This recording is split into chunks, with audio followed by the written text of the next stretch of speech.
இப்போது விஜயகாந்த் அவர்களுடைய அந்த ஒரு ஃபேன்ஸையும் வந்து எப்போவுமே விஜய்க்கு வந்து விஜயகாந்த் ஃபேன்ஸ் வந்து நிறைய பேர் இருக்காங்க. ஸோ அந்த கூட்டத்தையும் சேர்த்தோம்னா மதுரையில் வந்து ஒரு அதிரிபுரியும் காமிக்கலாம் அப்படின்ற ஒரு இந்த முறை வந்து ஃபுல் டைம் 24 ஹவர்ஸும் நம்ம அரசியல் அடிக்கணும் அப்படிங்கிற ஒரே குறிக்கோளோடு வந்து விஜய் சார் ட்ராவல் பண்ணுறாங்க. அதனால் அந்த மாநாடு மதுரையில் வேறு லெவலில் இருக்கும். கூட்டத்தை யாரும் கட்டுப்படுத்த முடியாது. அவருடைய ஸ்பீச்சை யாரும் தடுக்கவும் முடியாது. இது வரைக்கும் நீங்கள் பேசின விஜயை நீங்கள் மதுரையில் பேச போகிற விஜயை நீங்கள் பார்க்குறதே வேறு மாதிரி இருக்கும். இப்போ சீமான் அவர்கள் கூட சிஎம்ஐ சந்தித்தது வந்து எப்படியாவது விஜயோட இந்த கிரேஸ் அடிக்கணுங்கிற அந்த ஒரு கண்ணோட்டத்தோடு ஒரு பக்கம் ட்ராவல் பண்ணுறாங்க. இது ஜனநாயகன் படத்தில் அந்த சீன் இப்போ ஷூட் பண்ணிகிட்டு இருக்கிறது வந்து சேர்க்க போகிறாங்க. ஜனநாயக படத்தில் இந்த ஓட்டு போகிற சீன் வரப்போகுது.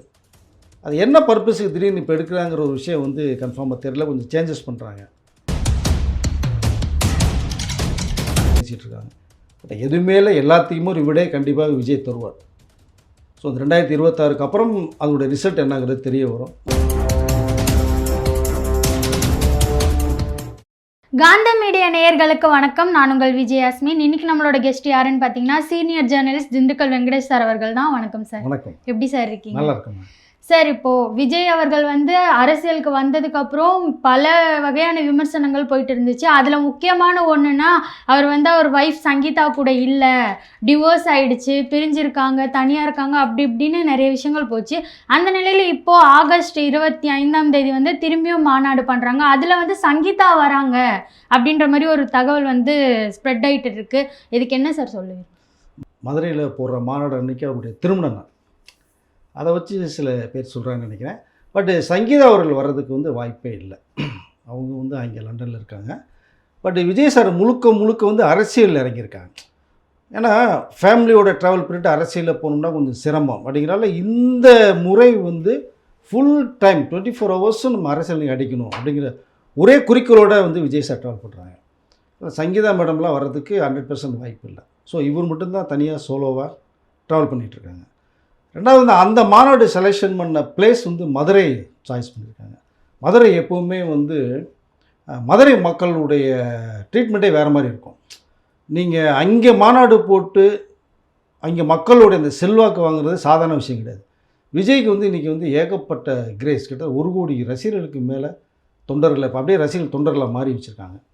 ஸோ ஃபஸ்ட்டு மாநாடு போட்டதே விக்ரவாண்டியில் போட்டு எந்த அளவுக்கு ஒரு கூட்டத்தை கொடுத்து தன்னுடைய அந்த வாய்ஸ் என்னங்கிறத காமிச்சார். இப்போ இந்த 2வது மாநாடு வந்து மதுரையில் போடுறது வந்து யாரும் மதுரையில் போடுவார்னு எதிர்பார்க்கல. டக்குன்னு மதுரையை ஃபிக்ஸ் பண்ணார். அதற்கு காரணம் வந்து முன்னாள் சிஎம் வந்து மறைந்த மக்கள் தலைவர் எம்ஜிஆர் அவர்கள் சாய்ஸ் பண்ணது வந்து மதுரை டிஸ்ட்ரிக்ட் தான். 77ல் திண்டுக்கல்ல தான் எம்பிக்கு வந்து மாயத்தோரை நிற்க வச்சாங்க. பயங்கர அதாவது அதிகமான ஓட்டு வித்தியாசம் வந்து ஜெயிச்சு ஃபஸ்ட்டு அண்ணாடிஎம்கே கட்சியில் வந்து ப்ரூவ் பண்ணார் மதுரை டிஸ்ட்ரிக்ட். ஸோ இப்போ இவருடைய சாய்ஸ் மதுரை பண்ணது வந்து அது அவருடைய அந்த கூட்டத்தையும் அதாவது அந்த கூட்டத்தையும் அவருடைய ஸ்பீச்சையும் நீங்கள் வேறு மாதிரி இதில் பார்க்கலாம். அந்த 25 டேட்டில் அன்றைக்கி வந்து கேப்டன் விஜயகாந்த் அவர்களுடைய பிறந்தநாள் வேறு. ஸோ கிட்டத்தட்ட பார்த்தீங்கன்னா 30 விழா மாதிரி அந்த விழாவை விஜய் அவர்கள் ரன் பண்ணுறதுக்கு மாஸ்டர் பிளான் போட்டிருக்காங்க. பட் அவருக்குன்னு ஒரு மிகப்பெரிய ஒரு கிரேஸ் இருக்குது. இப்போது விஜயகாந்த் அவர்களுடைய அந்த ஒரு ஃபேன்ஸையும் வந்து எப்போவுமே விஜய்க்கு வந்து விஜயகாந்த் ஃபேன்ஸ் வந்து நிறைய பேர் இருக்காங்க. ஸோ அந்த கூட்டத்தையும் சேர்த்தோம்னா மதுரையில் வந்து ஒரு அதிரிபுரியும் காமிக்கலாம் அப்படின்ற ஒரு பிளான் தான் விஜய் சார் இருக்குது. அதாவது அந்த டேட்டை சாய்ஸ் பண்ணார். 3 டேட், அவருடைய திருமண நாள், கேப்டன் விஜயகாந்த் அவர்களுடைய பிறந்த நாள், அந்த மாநாடு டேட். ஸோ இந்த டேட் ஒரு ராசியான டேட் அப்படிங்கிறத ஃபிக்ஸ் பண்ணாங்க. ஸோ அதனால் அந்த மாநாடு மதுரையில் வேறு லெவலில் இருக்கும். கூட்டத்தை யாரும் கட்டுப்படுத்த முடியாது. அவருடைய ஸ்பீச்சை யாரும் தடுக்கவும் முடியாது. இது வரைக்கும் நீங்கள் பேசின விஜயை நீங்கள் மதுரையில் பேச போகிற விஜயை நீங்கள் பார்க்குறதே வேறு மாதிரி இருக்கும். ஸோ அப்படி தான் ஒரு மாஸ்டர் பிளான் போய்கிட்டு இருக்கு. அவரோட கூட்டணியில் யார் யார் சேரலாங்கிற அந்த ஒரு ஒர்க்கும் போயிட்டுருக்கு. இப்போ செகண்டில் இப்போ சீமான் அவர்கள் கூட சிஎம்ஐ சந்தித்தது வந்து எப்படியாவது விஜயோட இந்த கிரேஸ் அடிக்கணுங்கிற அந்த ஒரு கண்ணோட்டத்தோடு ஒரு பக்கம் ட்ராவல் பண்ணுறாங்க. அவர் எதை பற்றியுமே கவலைப்படலை. விஜய் அவர்கள் வந்து யார் என்ன நீங்கள் பேசினாலும் எதை பற்றி பேசினாலும் பேசுகிறவங்க பேசிகிட்டே தான் இருப்பாங்க. என்னுடைய ரூட்டே வேறு அப்படின்னு அவர் ட்ராவல் பண்ணிகிட்ருக்காரு.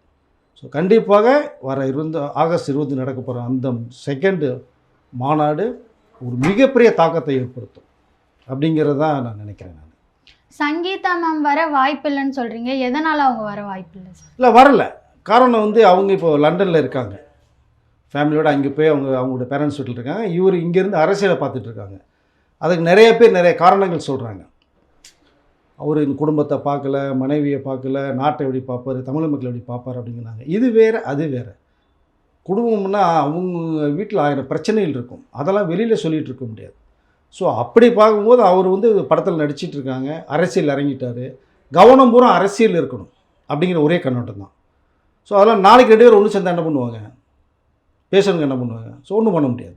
ஸோ அதனால் அவர்கள் இப்போ அங்கேருந்து பார்த்துட்ருக்காங்க, விஜய் என்னென்ன பண்ணிகிட்ருக்காரு எது அங்கேருந்தே பார்த்துட்ருக்காங்க. விஜய் முழுக்க கவனம் பூரா அரசியல் இருக்கிறதுனால இந்த ஃபேமிலிக்குள்ளே இன்வால்மெண்ட் அவரால் போக முடியல இப்போ. ஸோ அதுதான் காரணம். அதனால் அவங்க இங்கே இருக்கிறதுனால ஃபஸ்ட்டு மாநாடுக்கே வந்து சங்கீதா வருவாங்க அப்படின்னு தான் எல்லா பேரும் சொன்ன ஒரு விஷயம், விக்கிரவாண்டி மாநாடு தான். பட் அதுக்கு வரல. அவங்க பையன் வந்து டைரக்ஷனில் முழு கவனம் செலுத்திட்டு, சஞ்சய் வந்து டைரக்ஷனில் ஃபுல் இன்வால்மெண்ட்டோட போயிட்டுருக்கா. அப்படி பொண்ணு அங்கே படிச்சுட்ருக்காங்க, ஒய்ஃப் அங்கே இருக்காங்க. இவர் வந்து கரெக்டாக ஒரு மாஸ்டர் பிளான் பண்ணி தமிழகத்தை வந்து எப்படியாவது நம்ம வந்து அடைஞ்சே தீரணும், தமிழக மக்களுக்கு நிறையா நல்லது பண்ணணும் அப்படிங்கிற ஒரு விஷயத்துக்காக உள்ளே இறங்கி போராடிட்டுருக்காங்க. அதற்கு எதிர்ப்பு குரல் நிறையா வரும். இந்த மாநாட்டுக்கு சங்கீதா அவர்கள் கன்ஃபார்மாக வரலை. ஆனால் பிரிஞ்சிட்டாங்கன்னுலாம் சொல்லிட்டு இருக்காங்கல்ல சார், அப்போ படிப்புக்காக அதுக்காக இதுக்காகன்னு போனால் அப்போ பிரிஞ்சிட்டாங்கன்னு சொல்கிறதெல்லாம் வதந்தி தானே ஆயிரும்? இல்லை, ஊரில் பேர் இருந்தால் பிரிஞ்சிட்டாங்கன்னு அர்த்தமாகுமா? ஸோ அப்படின்னு நம்ம சொல்ல முடியாது. அதான் சொன்னேன் இல்லைங்களா, குடும்பம்னா சண்டையில் வரதான் செய்யும். சண்டை வந்தால் கொஞ்சம் நாளைக்கு போய் இருக்கலான்னு போவாங்க, திரும்பி வருவாங்க. பட் இது வந்து அவங்க போய் அங்கே பேரண்ட்ஸ் வீட்டில் இருந்த காரணம் என்னென்னா, இவர் தனிமையாக இருந்து கொஞ்சம் இந்த அரசியலுடைய பார்வைக்காக தனியாக இருந்து போராடணுன்ற ஒரே நோக்கத்தில் இருக்காங்க. அதனால் அவங்க டைவர்ஸ் ஆகிடுச்சா, ஆக போதா அப்படிங்கிற விஷயம் நிறைய பேசப்பட்டுருக்காங்க. இது சம்மந்த நிறையா விஷயங்கள் வேறு மாதிரி தகவல்கள்லாம் விஜய் மேலே வச்சு பேசிகிட்ருக்காங்க. பட் எதுவுமேல எல்லாத்தையுமே ஒரு விடை கண்டிப்பாக விஜய் தருவார். ஸோ அந்த 2026க்கு அப்புறம் அதோடய ரிசல்ட் என்னங்கிறது தெரிய வரும். நான் பொறுத்திருந்து பார்க்கலாம் எப்படி என்ன ரிசல்ட் வருதுங்கிறத. ஃபேமிலிக்குள்ளேயே ஒரு ரிசல்ட்டை சொல்லுவார் அவர் கண்டிப்பாக. ஸோ அதுக்கு வெயிட் பண்ணுவோம். அவருடைய ஸ்டைலில் பண்ணோம்னா வெயிட்டிங்னு சொல்லுவார் இல்லையா, அது மாதிரி வெயிட் பண்ணுவோம் நம்ம. ஒரு இடத்துல விஜயோட தந்தை அவர்கள் கூட சொல்லியிருந்தாங்க, உங்களுடைய மருமகளை பற்றி சொல்லுங்கன்னு சொல்லும்போது அந்த பேச்சை எடுக்காதீங்கன்னு ஒரு மாதிரி கோபமாக சொல்லிட்டாரு அப்படின்ற மாதிரி சொல்கிறாங்க. அப்போ அதை வச்சு நம்ம இப்படி எடுத்துக்கலாம்ல சார்? இல்லை, அதாவது ஒரே கூட்டு குடும்பமாக இருந்தாங்கன்னா இந்த பதில் வந்திருக்காது. அவங்க விஜய் ஃபேமிலியோட தனியாக போயிருக்காரு. அவங்க ஃபாதர் எஸ்ஏசியும் சோபா மேடமும் தனியாக இருக்காங்க. அவருடைய 80ஆம் கல்யாணத்துக்கு கூட வரல செய்யலாம், நிறைய விஷயங்கள் பேசப்பட்டுச்சு. பட் ஒரு பேசும் போது இடத்துல விஜய் இருக்கார், அதனால் பேசப்படுறாங்க. ஒரு சாதாரணமாக இருந்தால் பேசுவாங்களா? யாருமே கண்டுக்க மாட்டாங்க. அதாவது யாரோ ஒரு தேர்ட் பார்ட்டியை பற்றி பேசினா பேசுவாங்களா? பண்ண மாட்டாங்க. அதனால் அவர் மருமகளை பற்றி பேசாதீங்க அப்படின்னா, நம்மளை பற்றி பேசுனா 1008 பதில் சொல்லுவாங்க. நீங்கள் மருமகளை பற்றி பேசுனா என்ன சொல்லுவார்? சண்டேன்னு சொல்லுவாரா, நல்லா இருக்குன்னு சொல்லுவாரா? அது சம்மந்தமான விஷயங்களை சொல்ல விரும்பலை அப்படின்ட்டார். அதை வச்சு நம்ம வந்து ஒரு கணிப்பு நம்ம பண்ண முடியாது. ஸோ அவங்களுடைய ஃபேமிலி ரூட்டு வேறு ரூட்டில் இருக்குது. பட் அவங்க பேரண்ட்ஸோட போய் செட்டில் ஆகிருக்காங்க இப்போதைக்கு. இவர் அரசியலை கவனிச்சிட்ருக்காரு. 2026க்கு அப்புறமேலு அரசியல் என்ன அவர் எதிர்பார்த்தது வந்து கிடைக்குதா, இல்லை திரும்பி ஃபீல்டுக்கு வராரா அப்படிங்கும்போது அவங்க என்னன்ற ஒரு கண்ணோட்டத்தில் வரும் நமக்கு. அது மாட்டுது. அதனால் அவங்க அங்கே இருக்காங்க, பையன் டைரக்ஷன் இருக்கா, அப்படி ஒரு அரசியலை பார்க்குறாரு. இப்போ ஜனநாயகன் இந்த படத்தை டோட்டலாக எல்லாம் முடிச்சுட்டு அரசியல் மட்டும் கவனம் செலுத்திட்டு இருக்காரு. அதனால் அப்பா சொல்கிற பதில் வந்து பெருசாக நம்ம எடுத்துக்கிட்ட அவசியம் இல்லை. இப்போ அவங்க ஃபேமிலி சைட்லேருந்து ஒரு சப்போர்ட்டும் இல்லைன்ற பட்சத்தில் அவங்களுக்கு பிடிக்காதுன்ற நிலையில தான் இருக்காங்களா அவங்க ஃபேமிலி சைடில்? அவர் அரசியலில் இருக்கிறது பிடிக்காதுன்றதுனால தான் அவங்க சைட்லேருந்து எந்த ஒரு சப்போர்ட்டும் கொடுக்காம இருக்காங்களா இவர்? இல்லை, ஃபேமிலி என்ன சப்போர்ட் பண்ண முடியும் உங்களுக்கு? இவர் அரசியல் நோக்கி போகிறாருன்னா பின்னாடியே வர முடியுமா? ஸோ வர முடியாது. இப்போ கேப்டன் இருக்கும்போது பிரேமலதா விஜயகாந்த் அவர்கள் வந்தாங்களா அரசியலுக்கு? வரலை, கேப்டன் தான் இருந்தார். கேப்டன் மறைவுக்கு பிறகு தான் அவங்க அரசியலில் வந்து அந்த கட்சியை வழி நடத்தணும்னு போகிறாங்க. அதனால் ஃபேமிலிக்குள்ளே எப்போ சப்போர்ட் தேவைப்படுமோ விஜய் அவர்களுக்கு, சங்கீதா அவங்களோட மனைவி சங்கீதா அவர்களுடைய சப்போர்ட் தேவைப்படுமோ அன்னைக்கு கண்டிப்பாக சப்போர்ட் பண்ணுறதுக்கு வாய்ப்புகள் நிறையா இருக்கும். இன்றைக்கி அவங்க ஊரில் போய் இருக்காங்கிறதுக்காக நம்ம 1008 விஷயங்கள் பேசுகிறாங்கன்னா அதை நம்ம எடுத்துக்க முடியாது. நம்ம இதை ஒருத்தர் உதவி தேவைப்படும் போது தான் ஒருத்தர் உதவி செய்ய வருவாங்க. விஜய்க்கு இப்போ உதவி தேவையில்லை. ஸோ அதனால் அவர் எப்போயும் ஒன் மேன் ஷோவை போகணுன்னு பார்க்குறாரு. சினிமாலேயும் அப்படி தான் ஜெயிச்சு வந்தார். அரசியல்லையும் பாருங்கள், எந்த கூட்டணியும் வேணாங்கிறாரு. நான் முதலமைச்சர் வேட்பாளர், நான் தனியாக போகிறேங்கிறார். அந்த தில்லு இருக்கு இல்லையா? ஸோ அதனால் அரசியலும் தனியாக இருந்து நம்ம போவோம், ஸோ போராடி பார்ப்போம் அப்படின்னு முயற்சி பண்ணுறார். இந்த முயற்சி வெற்றி அடையும் கண்டிப்பாக. அதுக்கு வாய்ப்புகள் நிறையா இருக்குது. அதனால் உதவி தேவைப்படும் போது வருவாங்க. அதே மாதிரி அவங்களோட ஒய்ஃப் சங்கீதா லண்டனில் இருக்காங்கன்றது வந்து ஒரு ஏஐ ஃபோட்டோ மூலியமாக தான் வெளியே வந்துச்சு அப்படின்ற மாதிரி சொல்கிறாங்க. அதுதான் அவங்க ஏஐன்னு சொல்லிட்டாங்க. அப்புறம் எப்படி சார் கன்ஃபார்ம் பண்ணி அவங்க லண்டனில் இருக்காங்கன்னு சொல்ல முடியும்? இல்லை, அங்கே தான் இருக்காங்க. அவங்களுடைய பேரண்ட்ஸ் லண்டனில் தானே இருக்காங்க. அவங்களும் அங்கே தான் இருந்தாங்க. விஜய் அவர்களை திருமணம் செஞ்சதுக்கு அப்புறம் தான் இங்கே இந்தியாவுக்கு தமிழ்நாடு வந்திருந்தாங்க. அதுக்கு முன்னாடி வரைக்கும் லண்டன் தான் அவங்க.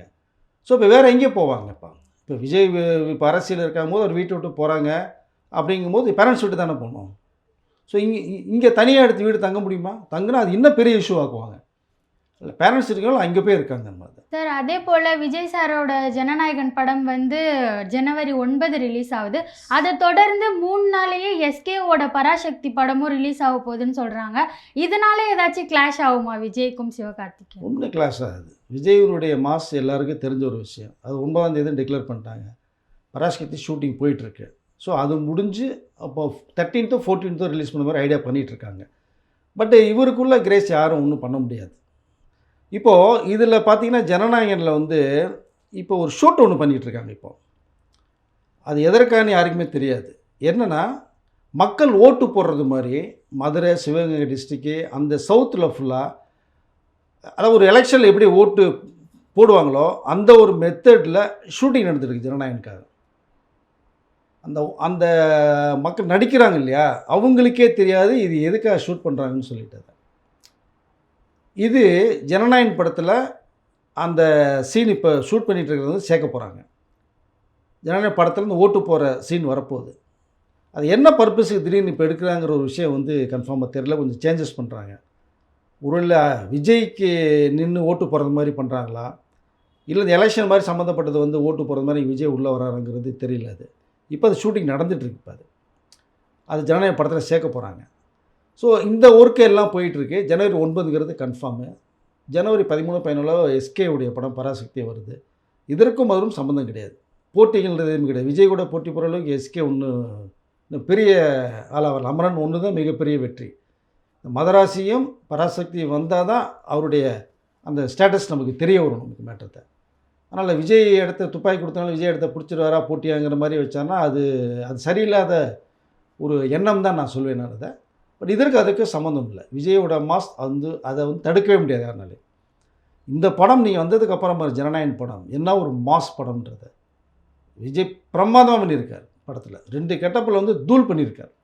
அருமையான ஒரு மேட்டர். அது இது மிகப்பெரிய பேசப்படும் ஜனநாயகன் படம். இப்போ நீங்கள் சொன்ன மாதிரி ஜனநாயகன் படம் எடுத்து முடிச்சாச்சின்னு சொன்னதுக்கப்புறம் திரும்பியும் ஒரு ஷூட்டிங் நடந்துட்டுருக்குன்னும் போதே ஆச்சரியமாக தான் இருக்குது. அது வந்து இப்போ நடக்கிற இஷ்யூக்களை கொண்டு வர போகிறாங்களா, அதனால ஏதாச்சும் பிரச்சனை வர வாய்ப்பு இருக்கு? ஒன்றும் வராது. விஜயோட போர்ஷன் எல்லாமே முடிச்சிட்டாங்க. அவர் நடித்து முடிச்சுட்டு ஃபுல்லாக அரசியல் இப்போ இறங்கிட்டதில்லை.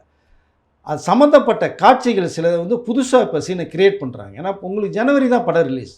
இது வரைக்குமே இன்னும் சில சீன் தேவைப்பட்டது நடிக்கிறதுக்கு வாய்ப்புகள் இருக்குது. விஜய்கிட்டே புதுசாக 2 சீன் சொல்லி கூட, சார் இந்த மாதிரி சீன் உருவாக்கியிருக்கோம், கேளுங்க, நல்லா இருந்தால் ஒரு 5 நாள் டேட் கொடுத்தா ஷூட் பண்ணலாம் கூட கேட்கலாம். நல்லா இருந்தால் கண்டிப்பாக விஜய் பண்ணுறதுக்கு வாய்ப்புகள் நிறையா இருக்குது. அதனால் இந்த எடுக்க போகிற இந்த சீன் வந்து யாருக்கும் தெரியாது. இது உள்ளுக்குள்ளே சேர்க்க போகிறாங்க. இது எந்த ரூட்டில் எந்த சீனில் சேர்க்க போகிறாங்க நம்ம பொறுத்திருந்து பார்ப்போம். நமக்கு மேட்டர். சார் விஜய் பற்றியும் அவருடைய ஜனநாயகன் படத்தை பற்றியும் பல விஷயங்களை பகிர்ந்ததுக்கு நன்றி சார். நன்றி.